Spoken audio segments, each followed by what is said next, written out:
El 1860, el Pla Cerdà, que pren el nom del seu autor, havia permès redissenyar i eixamplar la ciutat de Barcelona. Es creen grans artèries, noves avingudes que es creuen en angle recte segons el model de les guarnicions espanyoles. En una d'aquestes grans avingudes rectilínies que travessen la ciutat des del centre a la perifèria, Gaudí, trencant amb les regles vigents, imposarà una superfície tova en comptes d'un angle. Amb aquesta façana anirà fins al final de la desestructuració d'una arquitectura basada en la línia i l'angle recte. Gaudí, apassionat per l'anatomia, planteja el seu edifici com un cos cobert d'una pell. Els pilars constituiran la carcassa de l'edifici, les pedres en seran la carn. Els pilars, de pedra tallada, s'eleven en 6 pisos fins a les golfes.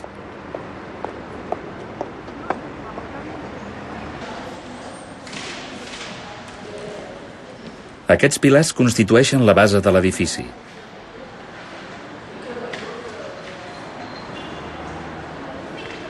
La façana no és una paret de càrrega, sinó un mur cortina que ve a encaixar-se amb els elements metàl·lics que surten de les bigues de l'armadura.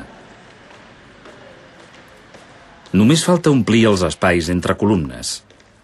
Gaudí pot afegir-hi blocs de pedra o treure'n, crear, com desitja, grans finestres, 150 en total, i grans balcons. La façana es pot ajustar a voluntat, es pot cisellar, torçar i fer-la ondular amb un moviment continu que fa la impressió que tota la massa de l'edifici es mou al ritme d'aquestes ondulacions.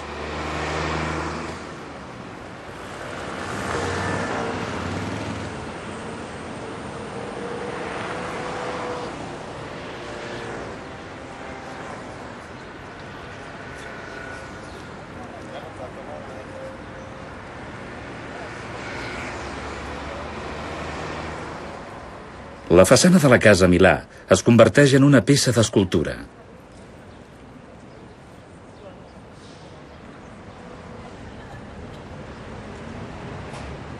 Les balustrades dels balcons estan fetes amb ferralla recuperada.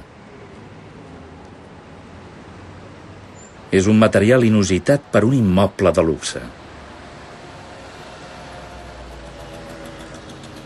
Som al 1910 i podem veure en aquestes formes la premonició de l'art abstracte i també una barreja d'arcaisme i modernisme.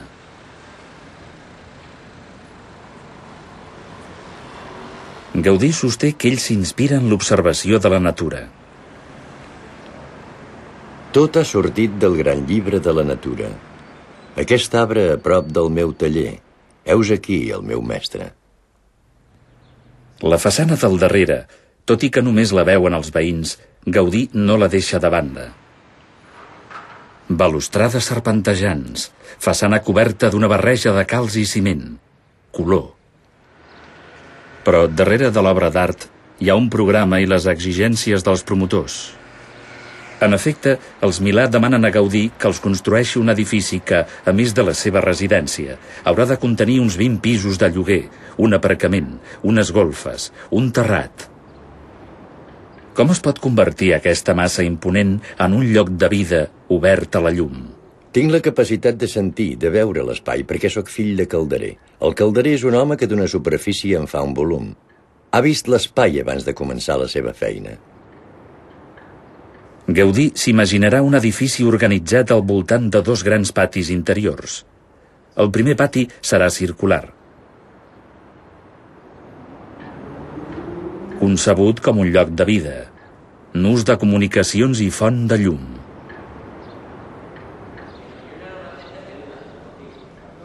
És una innovació en aquells inicis del segle XX.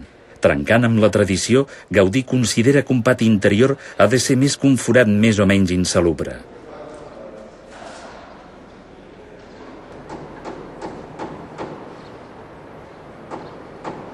Aquí, res de façanes residuals o cegues, oblidades o ocultes, sinó un gran espai interior.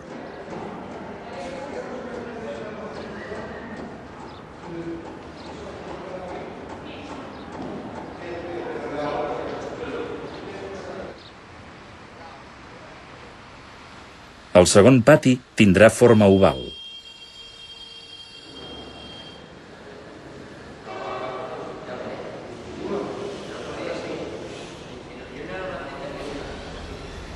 Creant autèntiques façanes interiors, l'arquitectura no solament queda glorificada per la banda de la ciutat, sinó que també s'imposa a l'interior mateix de l'illa en la vida quotidiana dels seus habitants.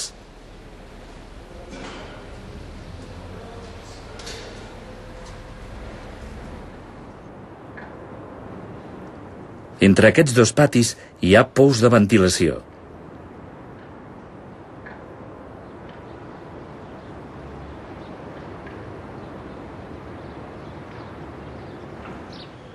Gaudí hi col·loca les canalitzacions i la ventilació de les cuines i lavabos i s'allibera així de les servituds funcionals que haurien pogut devaluar